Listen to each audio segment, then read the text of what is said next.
जिंदगी पथ है मंजिल की तरफ जाने का,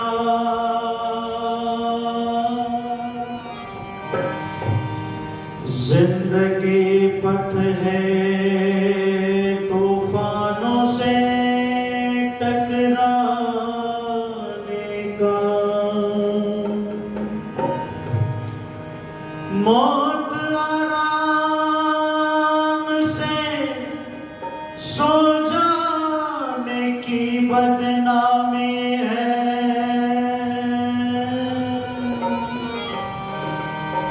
जिंदगी गीत है मस्ती में सदा गाने का।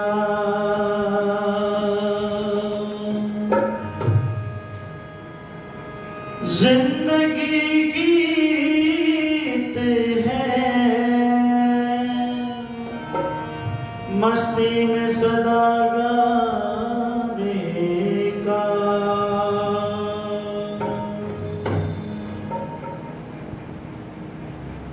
तूने ओ विधाता कैसा जादू किया, सारा ये जान कैसे बच दिया। ओ विधाता कैसा जादू किया, सारा ये जान कैसे रच दिया। हो ओ विधाता कैसा जादू किया, सारा ये जान कैसे रच दिया। कौन सा मसाला तूने लिया जो रच दिया, ओ विधाता कैसा जादू किया, सारा ये जहान कैसे रच दिया। हो ओ विधाता कैसा जादू किया, सारा ये जहान कैसे रच दिया। कौन सा मसाला तूने लिया जो रच दिया, ओ विधाता कैसा जादू किया, सारा ये जहान कैसे रच दिया। रंग बिरंगे फूल और कलियां किस भांति है सजाए, गुलों के अंदर कहाँ से भगवन इतनी खुशबू आए। रंग बिरंगे फूल और कलियां किस भांति है सजाए, गुलों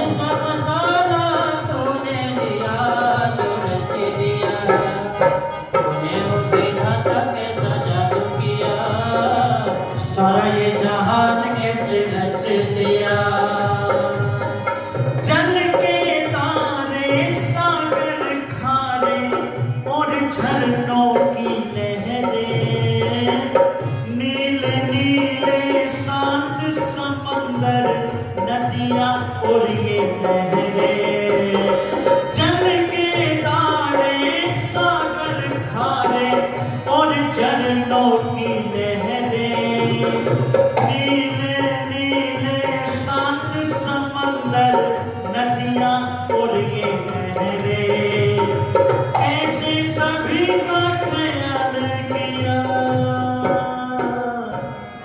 रच दिया तूने वो विधाता कैसा जादू किया, सारा ये जहान कैसे रच दिया हो, तूने वो विधाता कैसा जादू किया, सारा ये जहान कैसे रच दिया। कौन सा मसाला तूने लिया जो रच दिया हो, तूने वो विधाता कैसा जादू किया, सारा ये जहान कैसे रच दिया। ऋषि मुनि साधु व्यक्ति जान न ये कोई पाया, इतना सुंदर जहां सच ने कैसे तूने बनाया। ऋषि मुनि साधु व्यक्ति जान न ये कोई पाया, इतना सुंदर जहां सच ने कैसे तूने बनाया। सबने यही सवाल किया जो रच दिया, तूने वो विधाता कैसा जादू किया, सारा जहान कैसे रच दिया हो, तूने वो विधाता कैसा जादू किया, सारा ये जहान कैसे रच दिया। कौन सा मसाला तूने लिया जो रच दिया हो, तूने वो विधाता कैसा जादू किया, सारा ये जहान कैसे रच दिया, सारा ये जहान कैसे रच दिया, सारा ये जहान कैसे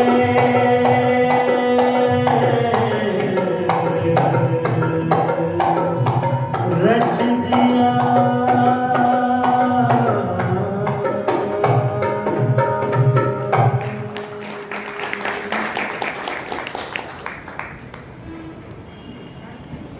मंच पर उपस्थित अभी जिनका बहुत सुंदर भजन और व्याख्यान सुना, बहुत अच्छे विद्वान पुरोहित पूज्य आचार्य श्री सूर्यदेव वेदांशु जी,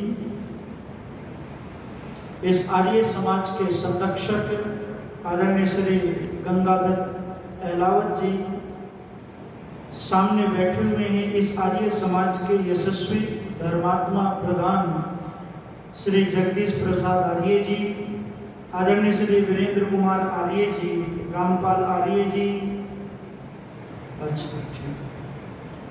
और हमारे बहुत अच्छे साथी भाई आदरणीय श्री सुरेंद्र आर्य जी, आर्य जगत के बहुत उच्च कोटि के विद्वान आचार्य श्री पुनीत जी, हमारे मध्य में उपस्थित हैं आदरणीय श्री विश्वदेव शास्त्री जी, पूजा के योग्य वंदनीय पूजनीय माताओं बहनों, धर्म प्रेमी बंधुओं, हाँ, आर्य नगर के स्नातक आचार्य श्री गणेश शास्त्री जी भी यहाँ पर उपस्थित हैं, हम उनका भी सम्मान करते हैं।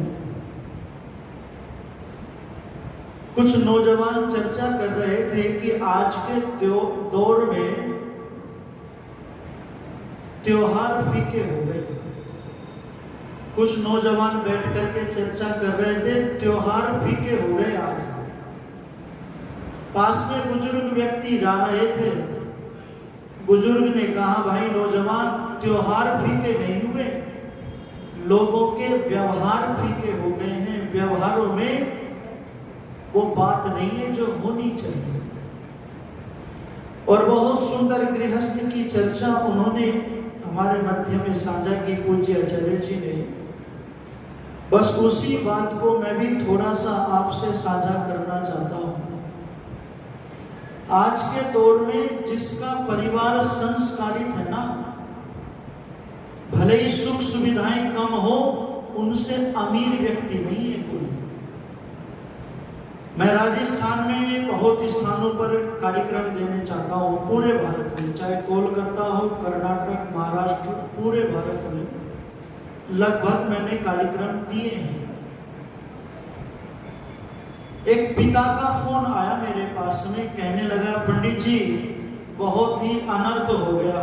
मैंने कहा क्या हो गया? बोले मैं आर्य समाजी हूँ, सब काम ठीक ठाक चल रहा है, बच्चा भी मेरा जो है यज्ञ में और कार्यक्रम में भाग लेता है, पर उसकी एक बीमारी का पता मुझे अब चला जब सर से ऊपर पानी हो गया। मैंने कहा जी क्या हुआ? बोले मेरे बेटे को सट्टा खेलने की लत लग गई। और मैंने एक अखबार में ही पढ़ा, एक के पति ने इतना बड़ा सट्टा खेल लिया, करोड़ों रुपए का कर्जा, पत्नी ने आत्महत्या की। तो आज के दौर में अपने परिवार को संभाल करके रखना, संगठित रखना, ये एक बहुत बड़ी उपलब्धि है। उपलब्धि आज हमारे परिवार संगठित नहीं है, परिवार टूट गए। बात कह गए, बात सह गए तो रिश्ते रह गए, और बात कह गए तो रिश्ते रह गए। वेद का एक मंत्र आता है, बहुत सुंदर मंत्र है, आपने अनेक बार सुना है। और यदि इस मंत्र का आचरण हमारे परिवार में आ जाए तो परिवार स्वर्ग बन जाते हैं। इस मंत्र का भाव यदि हमने जीवन के अंदर धारण कर लिया तो बहुत सारी समस्याओं का समाधान है इस मंत्र के अंदर। वेद का मंत्र कहता है मां भ्राता भ्रातरम दीक्षित। भाई भाई के साथ में कभी भी द्वेष ना करे, और भाई भाई ही द्वेष ना करें, पति और पत्नी भी एक दूसरे से द्वेष न करे। सहृदयम समनसस्यम अविद्वेषम कृणोमि वह। पर आज स्थिति ये हो गई है, राग और द्वेष की हवाएं चल रही है। आज भाई से भाई जुदा हो रहा है, आज भाई से भाई अलग हो रहा है। और आज स्थिति ये हो गई है, किसी ने पंक्तियां लिखी थी, कहीं ना कहीं आपको ये पंक्ति अच्छी लगेगी। हिसाब लगा के आज सब पाई पाई बैठे हैं, छुपाकर सारे अपनी अपनी कमाई बैठे हैं। बाबूजी आज वसीयत लिखने वाले हैं, अरसों बाद इकट्ठे घर में भाई भाई बैठे हैं। माँ बाप बंटवारे में किसके हिस्से आएंगे, ये देखने को गांव के लोग और लुगाई बैठे हैं। आज अरसों बाद इकट्ठे भाई भाई बैठे हैं। भाई जैसा प्यार इस संसार के अंदर देखने को नहीं मिलता है। भाई अगर साथ में है तो भाई के रहते हुए कभी व्यक्ति घबराता नहीं है। भाई के सामने में भाई की छाती चौड़ी हो जाती है। भाई के ऊपर भाई अभिमान करता है, फक्र करता है। और मैं आपसे निवेदन करना चाहता हूं, ईश्वर ने ये रिश्ता विपत्ति बांटने के लिए बनाया था, और आज के दौर में ये रिश्ता संपत्ति बांटने तक सीमित रह गया, संपत्ति बांटने तक सीमित रह गया। अरे वेद में तो परमात्मा को भी भाई कहा गया, भाई सैनो बंधुर जनिता। वो परमात्मा भ्राता के समान सुखदायक है, भाई रक्षा करने वाला है, भाई स्नेह के बंधन से बांधने वाला है, भाई मित्रता की तरह से रहे। ये वेद के मंत्र आते हैं। ओहो कैसे भाई थे इस देश के अंदर, आज भी हैं ऐसे भाई पर कम है। ओहो बहुत सुंदर मुझे पंक्तियां याद आती हैं, जरा हरियाणवी तर्ज में एक रागनी आई मुझे याद, और हरियाणा में बैठा हूं, यदि हरियाणवी तर्ज नहीं सुनाई तो फिर बेकार। हरियाणवी तर्ज में ये पंक्तियां आपको सौंप रहा हूं। जमाना बदल रहा, जड़ काटे भाई भाई की, वे घर नहीं चला करते जो माने सीख बुराई की, बुराई की। अब पंक्तियों को लय में और स्वर में सुनिएगा।